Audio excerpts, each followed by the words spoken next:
Glorious hobby people, you have made it to the end of another week. Congratulations, you have made it. You have run through the brick wall, the haggard, dark forest that is life, and you've come to the weekend. Well done, you. I hope on the way home from work today I can give you a bit of a smile, or if you're doing some models, I can give you a bit of a smile and make sure that you're getting your hobby weekend off to the right start, the best start possible. Speaking of good starts, Composite Games are doing rather well, which is really, really good. We still need to keep supporting that store, though, as, to be honest with you, they've been absolutely amazing with me on the way through all of this. And you guys getting stuff from this store really helps me out. If you use the promo code Northern Exile down below, you already get 20% off most of your order from their online store. And if you use the promo code Northern Exile down below, you get an extra 5% off, which adds up to 25%, which is half of the GW staff discount. So make sure you jump on, support them, because every single time you do use that promo code, it puts a little money into a little kitty that I get to use to get prizes for the store and to finish off the Astral Blades. Get them done for the channel. Anyway, moving on. We have a few stories today. A few very long stories, but yeah, and one very worrying one, which I'll get to at the end. Because I think I'll think about it as I record, to be honest with you. Also, if my voice is a bit hoarse, that is because Everton survived in the Premier League last night, and I shouted myself hoarse. 2-0 down at half-time to win 3-2. Lovely stuff. Anyway, moving on. Our first and longest story today is from somebody called Flammable Hero. I hope you're not that flammable, my friend. I hope that has been tested. So, he says, Hi Exile, love the channel. I've been following the channel for a while and really enjoy your stories, even your lore videos, but more on that in a minute, okay? You'd be one of 3 people to enjoy my lore videos. I'll be honest with you, lore videos are not my forte, which is why I took my foot off the gas in doing them. I think other people on YouTube just do it better, to be honest with you. So I want to find a way where I can do it my own way, and once I can do that, then I will jump back in and do my lore videos. This is all a bit weird to me because I do not, nor have I ever, played 40k or any of its variations. I'm not sure why the almighty Google algorithm recommended your channel to me, but I'm glad they did. Oh, thank you. I am a dyed-in-the-wool Warhammer Fantasy player. Oh, good lad. Alright, brilliant. Ever since I was a kid playing 5th edition back in the 90s. I've never had any interest in playing 40k, and became very salty when it took over my friendly local game store. I've always had an especially strong disdain for Space Marines, that I could only equate to how rival football clubs feel about each other. I hope that analogy sticks, as I'm very much just a stupid American. Well, here's the thing. As self-deprecating Americans, I don't think it works. Because I think to be self-deprecating, your country has to suck major balls. As far as I'm concerned, like, America is probably one of the best countries in the world to live in. I know people say, oh, but Trump and oh, but Biden and yeah, just forget it, man. Just if you look at the quality of life in most places in America, it is way above, you know, places in literally anywhere else that I've been to be honest with you. It is what it is. So I think self-deprecation works when you're British and it's dark here all the time, and it's, you know, our most violent animal is the badger. You know what I mean? Like, you know, it works when you're from a little island nation like this, but when you're from like the biggest conglomerate nation on Earth, probably the most advanced Western nation on Earth, and yeah, you know, you guys aren't stupid. You know, anyone who keeps a country like that running isn't stupid. But anyway, let's move on. Space Marines have always seemed to me like a bunch of overhyped Giga Chad Mary Sues that were everywhere. Yeah. They were Superman, and I always liked Batman better. Plus, it didn't help that when I would arrive at my aforementioned friendly local game store with a bunch of square bases looking for a game, I would find tables filled with 15 Space Marine armies and 1 Tyranid. Yeah, I mean, I think this is something that people have to understand about the hobby, in that is that it's cyclical, and these things will always work in cycles. So a lot of the older hobbyists that I know, when Space Marine started taking over the hobby, they were very vehemently opposed to it, and they were fighting a losing battle because Space Marines are very marketable, and whoever came up with the design of a Space Marine is incredibly clever. You know, they combine several visual traits that everyone defines as being strong, like the shoulder pauldrons, the old Darth Vader mask that everyone used to have now, back in the day. Things like that.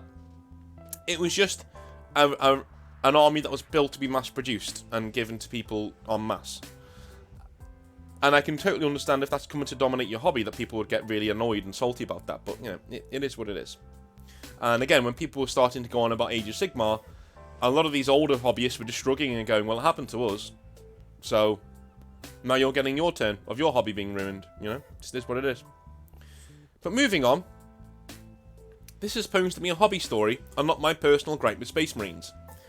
I have what I think is a good story and a horror story for you. Okay, let's jump into it then. I thought that was the horror story. Oh well. As I said, I've been a fantasy player my whole life. I have plenty of horror stories of the ilk you've recounted numerous times already, especially when I was heavily into the competitive side of the hobby around 6th and 7th edition. Around 15 years ago, I moved, got a real job, got married, and had kids. All of my fantasy stuff got packed away, only seeing the light of day once or twice in nostalgia-fueled benders during that time span. Oh, we all know what that bender is like. Yeah, been there. A couple of years ago, when my son turned 9, I introduced him to Warhammer Fantasy. He was already into Dungeons and Dragons and video games, so I figured this might pique his interest. He took to it like a sponge to water. His fascination and awe into experiencing those little bits of plastic and pewter for the first time was all it took to completely revitalise the hobby for me. We played a few games and he was hooked. He read many of the army books, and pretty soon he wanted to build his own army rather than use one of mine. So he started scouring eBay for models. This was before the announcement of the old world, so prices weren't that ridiculous yet. Yeah, this is what Games Workshop tend to do, which really annoys me. It's part of their ecosystem. They announce the old world and then do nothing with it. They've announced nothing else since then. And that's only to drive up prices of Warhammer products online. I just so it becomes more scarce. So Warhammer models now will become a lot more scarce. Old school Warhammer models will be very, very scarce, forcing you to buy Age of Sigmar and just use square models, square bases with them. But also, it means that when they do finally do something for the old world and they release it, it'll sell like hotcakes, and scalpers will get a hold of all of them. But GW have made their money, so go fuck yourself.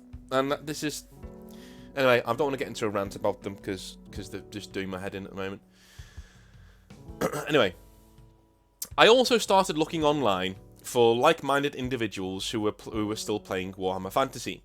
I was lucky to find that the fantasy hobby was still alive and thriving. What's more, there were plenty of people that were local to me, and soon we had our own little Warhammer Fantasy gaming group. I would say people who actively play Warhammer Fantasy are a lot like how you described Horus Heresy players. Most are slightly older, with a strong love of the lore, although lately there seems to be quite a few younger players popping up. Some being introduced by their parents, but mostly from things like Total War and the announcement of the old world. Most of the players in our local group are dads, and just about all of us have introduced our kids to Warhammer. It's been a very supportive group. We're all sharing and swapping out of production models and materials with each other, going out of our way to find and procure models for each other, just because we know someone else's child is building that type of army. My theory is that any day you're playing Warhammer is a good day, so whatever you can do to spread the hobby pays dividends. But this is where the horror story comes in. As I said, there are thriving Warhammer Fantasy communities in all corners of the internet. As such, I've integrated myself in a few, some based around lore, some around one specific edition or army over another, and some around buying and selling old models. A couple of months ago, someone was asking about where the best place to buy or replicate a particular type of plastic bit from a Tomb King's line they wanted to use in a conversion. It just so happens that I had about 30 of these bits just lying around. I reached out to this person privately and essentially said, if you want these bits, you can have mine, gratis, for free. It was international shipping, but they weighed a fraction of an ounce and would fit easily into an envelope, and so it would only cost about $1.30, £1 sterling to mail. I told him as long as it doesn't cost too much more than that, he could consider it a gift, because he was keeping the hobby alive. When I was finally able to take the envelope to the post office, they said it wasn't completely flat, so I would have to pay package rates, $17+. Yeah, every post office tries shit like that, man. It's just bullshit. The envelope was 4 by 6 inches and weighed about 1/3 of an ounce, less than 10 grams. Yeah, they're gonna try it, man, all the time. So I love having post boxes. I can just throw it in there and it's done, I must have been feeling quite generous that day because I paid the cost. Reached out to the guy later and told him what happened and said I didn't expect him to pay the $17 US for a penny's worth of plastic. I told him it was my mistake for not being familiar with post office protocol and shipping standards, but if he wanted to drop me a $5 for the trouble, I would appreciate it, but absolutely no pressure to do so. In response, he offered to send me $10 for the trouble and call it even. Just send him any PayPal information for a friends and family transfer. I thanked him and gave him an email address to send it to.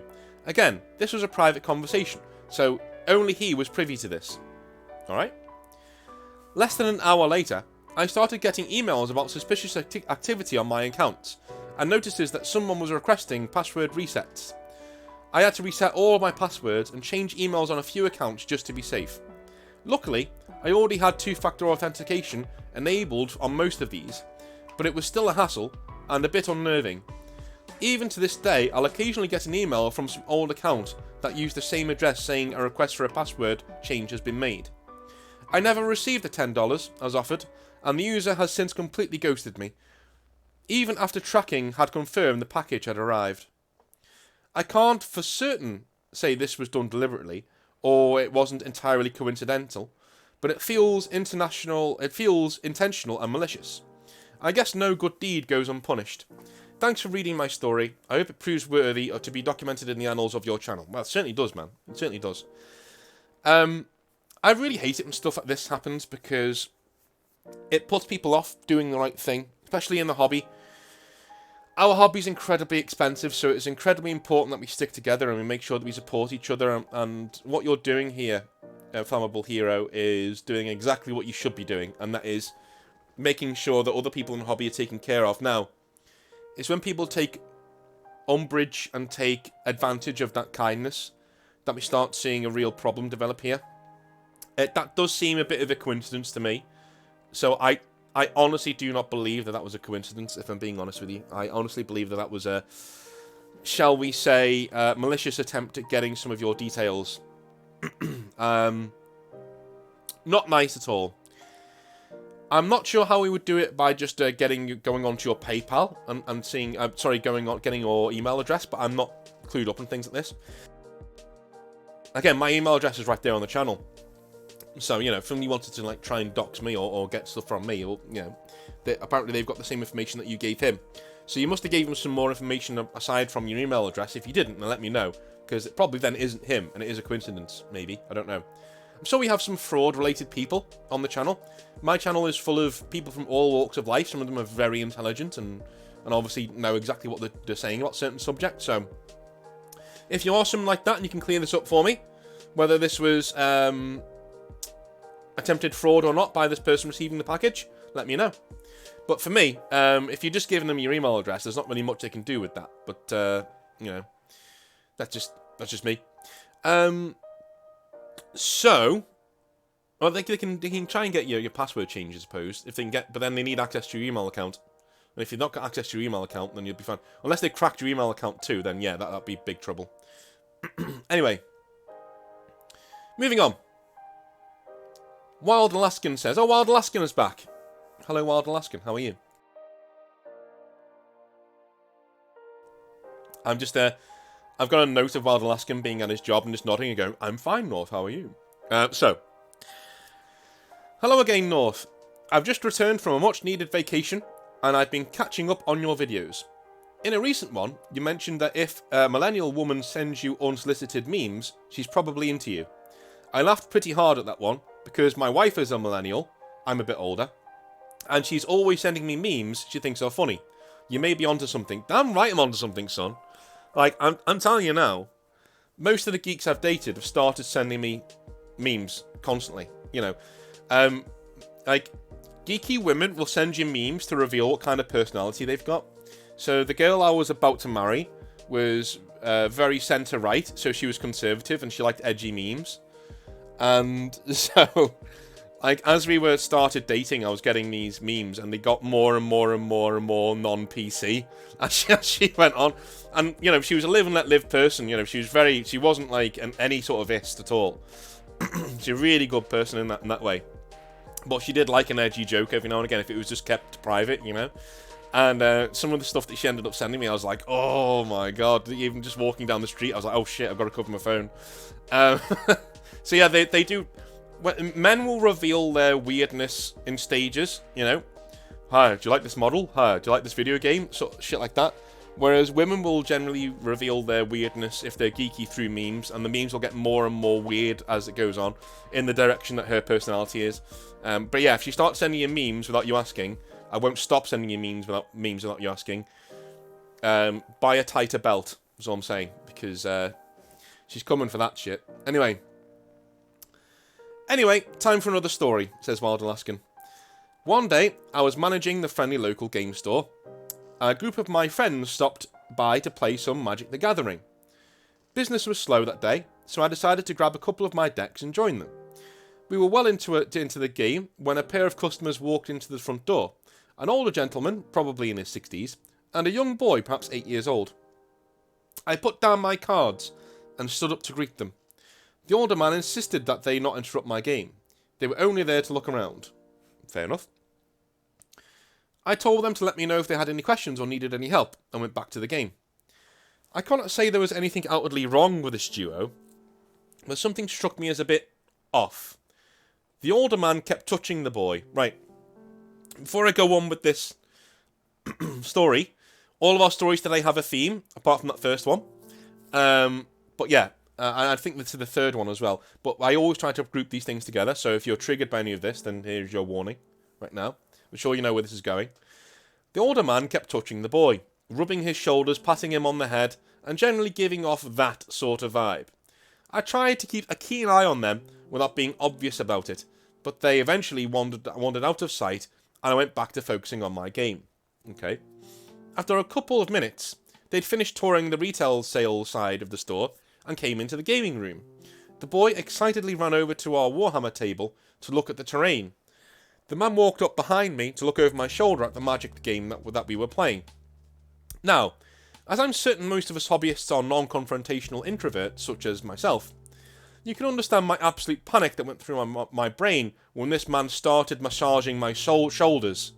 Oh fuck, maybe he's not a weirdo, maybe he's genuinely that kind of a guy. I froze like I'd been dunked in... Sorry, I just got the image of you with your cards. With your cards, and you're just like sitting there with your hand there. Oh yeah, it's a good hand. And he just starts rubbing your shoulders, and you're just like, that actually feels really like, wait. And then he feels something prodding into the small of your back. Nah, I'm joking. I froze like I'd been dunked in a glacier-fed lake in the middle of December. You can tell this guy is Alaskan when he's using phrases like glacier-fed lake, you know. Every pair of eyes at the table widened to the size of teacups as they stared at this complete stranger touching me. You could have heard a pin drop at that moment, and just as suddenly as he started, he stopped and walked away. He motioned to the boy to come along, thanked me for my time, and told me that they might stop back another day. From that point on, when he wasn't within earshot, he became known as Creepy Uncle. Creepy Uncle and the boy did come back a couple of more times, and he was still creepy. But I don't recall him touching any of the other patrons or myself. Now, for a bit of backstory. The owner of the friendly local game store was a single dad who worked 9 to 5 Oh, is this the same? Oh, okay. The owner of the friendly local game store was a single dad who worked a 9 to 5 office job. He left the day-to-day operation of the store completely to me, and typically only stopped by the store once a week to run his Pathfinder game. Once the game was over and the store closed for the night, he would stick around to chat and see if anything was needed from him, as well as collect the week's profits to deposit in the bank. One evening, in the middle of the Pathfinder game, creepy uncle and the boy come into the store. As usual, I keep one eye on my game and one eye on creepy uncle. He wandered into the game room, as he usually did, to watch what was going on. When the owner noticed him, they greeted each other as old friends. I was dumbfounded. At our after-closing chat, I got the full story. Okay, here we go. While the owner was at work... Now, before I go into the rest of this story, I've not read the end of this. I've read it up until this point, because I wanted to save this last bit, just in case it went off the rails. I just want to bring this up. Do you know when people have a go at Joe Biden for, like, touching young girls and stuff? And, you know, kids. I was, like, really creeped out by that until I figured out the reason that this probably was. Joe Biden lost his wife and kids in a car accident when he was younger. And so he's always treasured kids, basically. He's always just been like, oh my god, it's a kid. Must pat the kid. Must make sure the kid's okay. That sort of a thing. So when you see stuff like this sometimes it's just that person being like, man, you're amazing. I love you so much, sort of a thing, you know. I mean, I'm like, when I'm out with my daughter, I'm always like putting my hand behind her head just to like make sure she's not bumping into things, or like, you know, holding her hand or like rubbing her cheek or something, just to make sure she knows, you know, if she's anxious, she knows Dad's here and, you know, I'm there and she's not going, you know, she's safe and stuff. And I love her, basically, you know, that's why I do it. So yeah, it's not always a bit weird. It's a bit weird that he was massaging you, but I'm kind of thinking that it was like a brain slip, like a Freudian slip. So he's so used to being around this kid and making sure that he's okay that he's now massaging you when you're at a similar height when you're sitting down. You know what I mean? Anyway, right. Let's get into the rest of the story. While the owner was at work, his son attended a small daycare being run by a woman out of her house. Creepy uncle was her husband, and the young boy their grandson. The owner had mentioned the store to them, which is why they'd stopped by in the first place.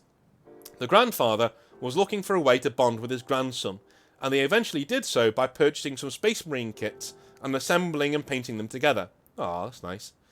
When the young boy had 500 points or so, he came into the store to play a game against my Imperial Guard. For a youngster his age, he had a pretty good understanding of the rules and actually beat me. They returned a couple of times after that, and the boy got in 3 or 4 more games, and then it was time for whatever sport he played in the school to start. They took up his free time, and I sadly never saw him again, but I will definitely never forget the creepy uncle. Okay. So, seems to me like, you know, he was more of just an old guy who just treasured his grandson, essentially. Which is fair enough. But that Freudian slip is hilarious. And it's quite nice to have a story like this that doesn't have a horrid ending, you know. But that is very, very funny. Alright, so. Angry Chain Axe is next. I wonder what army he collects. So. Hey North, thanks for the content. No problem, my man. I just have a hobby nightmare to share, which involves my first game of Warhammer 40,000. I was first introduced to the hobby at 14. I spent hours researching, as historians usually do, and found myself drawn to the World Eaters. Okay, I began acquiring all of the Berserkers I could afford. After 2 years, I had a decent force. They didn't look the best, but I was proud of them. Good man. Exactly, you know? Sometimes I look at the Astral Blades, and I think they look pretty good. They're definitely tabletop standard, but I do think, they could look better. But at the end of the day, I'm proud of them. Yeah, good man. An acquaintance invited me to play a 2,000-point game at our local store. I built a list with Berserkers and a Land Raider. I arrived at the store and found the acquaintance already set up at a table. He explains his Dark Angels list, which consisted of tactical squads, several Devastator squads, and a captain. Half of the heavy and special weapons his force took did not match what was actually on the model. Oh, God.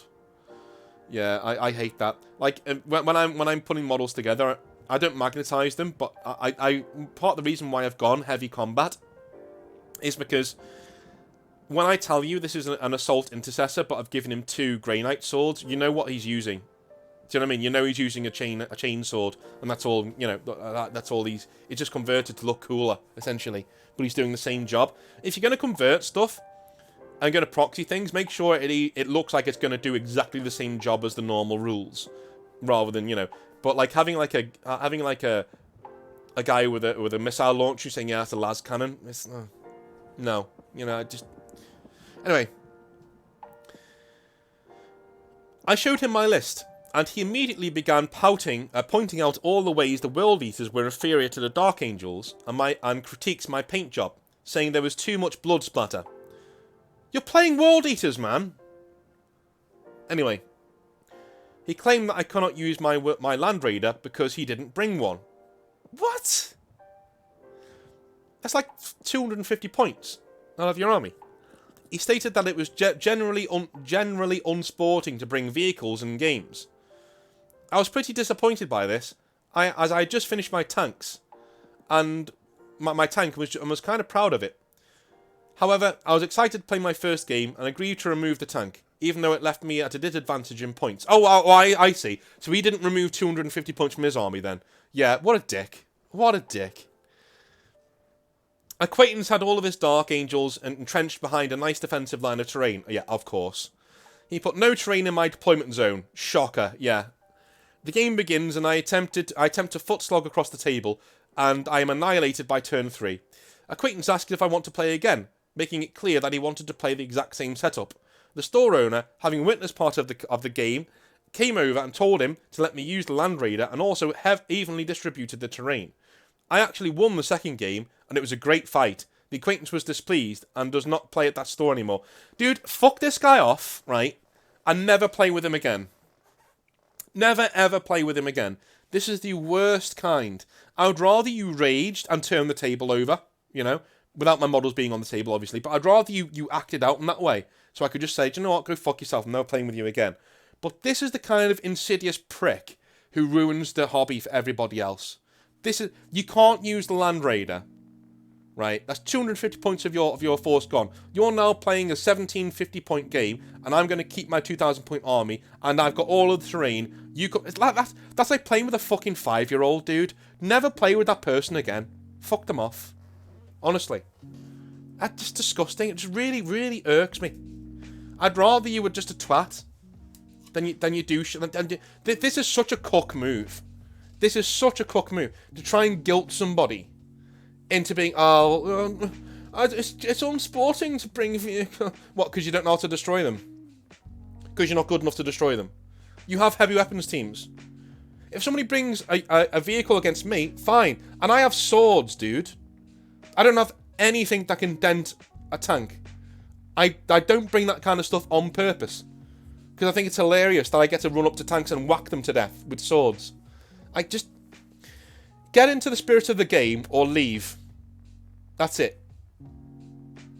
I know, I'm triggered, but that just annoys me. I don't understand why people have the need to try and ruin other people's fun. It's not right.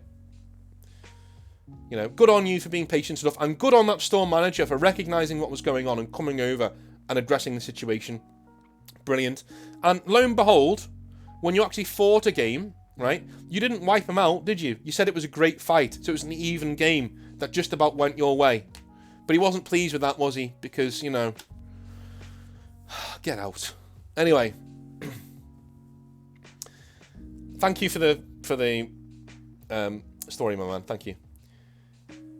Albo says, hi, Exile. Hello. Just a quick one. As I currently run a Games Workshop store in the UK. And actually, I've had a Dave come in.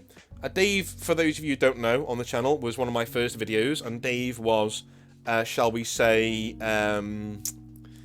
somebody who acted very interestingly around kids. I'm sure you know where I'm going with that one. Basically, a creepy uncle. But not creepy, but, you know, more sinister than that, because he was actually being creepy. So he says, Albo says, I have actually had a Dave come in and walk around a few times. He generally stays by the display shelves and looks around. Seems like a normal dude. But whenever kids are there, he looks over at them intensely, especially if they are playing games at the table. I am generally creeped out and unsure as to what to do.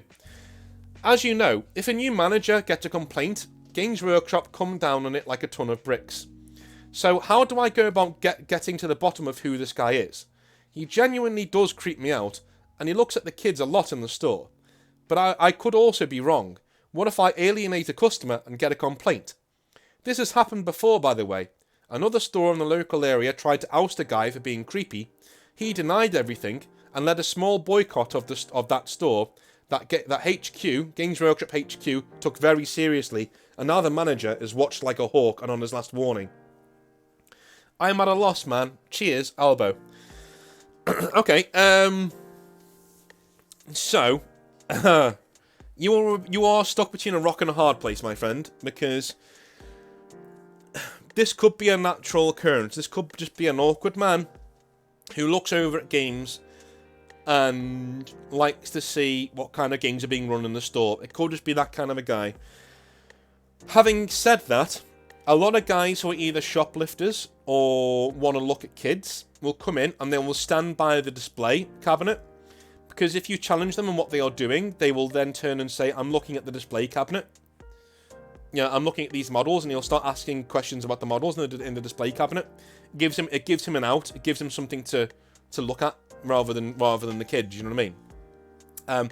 So that is behaviour that I've noticed in a store. If you notice that in your store, that there's a creepy dude hanging around the display shelves, that's generally a warning sign. You know, a very light warning sign, but still, I always look at that guy out the corner of my eye when I'm doing other stuff in the store. If I see that kind of shit. Number 2. For me, this does seem like a bit of a creepy situation. But until he makes a move, guy, there's not very much you can do. Vigilance is the watchword here. I wouldn't challenge him, because at the end of the day, you never know. This could just be a generally awkward geek. We've all had them, you know. What I would say is, does he look at the game... When adults are playing when he's in the store, have a look at what he does. Definitely have a look at what he does, because if he reacts in a very similar way to what those guys do, to what to what he does when the kids are playing, then I guess you can sort of still keep an eye on him, but chalk that up to him just being being a bit of a weirdo. But definitely vigilance is the watchword here.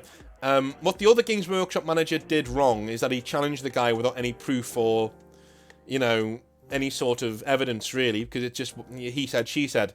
And any he said, she said, if you're a new manager at Games Workshop, Games Workshop HQ will come down on the customer's side. Any he said, she said. It happened to me as well, right? I had the Titan guy thing. I got a warning for. If you don't know that story, it's one of the first ones I told on the channel, where a guy comes in with a fucking Titan, and I mean, homemade Titan on a bloody, it was like a trolley thing, comes into the store and wants to play on a 4x4 table with it, and I said no. Put in an official complaint. I get a warning. It's just, and I get reamed out online as well. But yeah, it just, the longer you stay with Games Workshop, the more you're impervious to shit like this. I'm telling you now, the manager I worked for only had the lateral movement to deal with shit like this on a regular basis, as decisively as he did, because they couldn't sack him. Right? He was there for too long. He'd been there for too long, he was part of the furniture, and the store was his kingdom. And when shit like this went on, he was able to come down in it and say, I don't like you. Not like that, but say, look, you're creeping me out. Out you go, son. See you later. No, you're barred. See you later. Bye. And, but you have to be at Games Workshop for a while for that to stick. They're never going to be okay with you just coming into a store and generally saying, this person's banned because they creep me out. This is not going to happen. So vigilance is the watchword for now, my friend. The minute you see anything, like him approaching one of the kids, when he approaches, if he does approach one of the kids and talks to them, make sure you're within earshot. Preferably behind him so he can't see you, right? And keep an earshot. And any sort of touching the kids, you jump in at that stage. Anytime he touches somebody on the shoulder even, or on the head, pull him outside, say that's not appropriate, get out. Get fucked. Right? Because that way, Games Workshop will come down on your side. If you've seen someone being touched in the store, doesn't matter if it's creepy or not, if you've seen a kid being touched by an adult in the store who's not related to them, in any sort of a way, and it freaks you out, call head office, say this guy's not permitted back in here again, it creeps me out, and that's it. Right? But doing it with no evidence is liable to get you in hot water. So, and again, it's still he said, she said, right? But it's a he said, she said that is more serious than this guy's giving off creepy vibes in the corner of the store and he's looking at kids. You know. So, be very careful. Keep vigilant. Whenever he's in there, you know, make sure that you're around and you're looking at what he's doing. I know a store is not the best place for that, especially when it's busy, but just keep a cool head and keep looking at what he's doing. So, that is Hobby Nightmares for the day. I hope you guys have a lovely weekend. I love your long time. Make sure you go and support Composite Games if you can. It's in the description down below. Northern Exile as the promo code to get some money off. They are doing deals on nights as well. If you want to go have a look at that, there are some amazing deals and bundles there. I've been looking at a Grey Knight one that I'm very sorely tempted by. But anyway, have a wonderful weekend, guys. Love you long time. And I'll speak to you soon. Have a good one.